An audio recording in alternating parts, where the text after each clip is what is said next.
সারা দেশে চতুর্থ দিনের মতো চলছে ভোটার তালিকা হালনাগাদ কার্যক্রম। বাড়ি বাড়ি গিয়ে তথ্য সংগ্রহ করছে নির্বাচন কমিশনের তথ্য সংগ্রহকারীরা। আগামী ৩ ফেব্রুয়ারি পর্যন্ত চলবে তথ্য সংগ্রহ। নিবন্ধন শুরু হবে ৫ ফেব্রুয়ারি থেকে ১১ এপ্রিল পর্যন্ত। নতুন ভোটারের তথ্য, মৃত ভোটারদের নাম কর্তন এবং এলাকা স্থানান্তর ১২ ফেব্রুয়ারি থেকে ১৬ ফেব্রুয়ারি ডাটা আপলোড করা হবে। খসড়া ভোটার পিডিএফ প্রস্তুত ও সিএমএস পোর্টালে লিঙ্ক সরবরাহ হবে ৫ মে।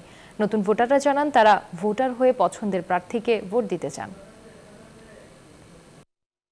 নতুন ভোটার হওয়ার কারণে আমি আসলে ভোট দিতে পারবো, এটা অনেক বেশি আনন্দের। আর ভোটার আইডি কার্ড সব জায়গাতেই প্রয়োজন পড়ে। এখন এক বাসায় দেখা যাচ্ছে যে নাই, তারপরে আবার আমরা তাকে মোবাইল নাম্বার সহ দিয়ে আসি, অন্য সময় যাই, যা দেখা করি, দেখা যাচ্ছে যে ২ বার ৩ বার করে আমরা সেখানে নক করতেছি।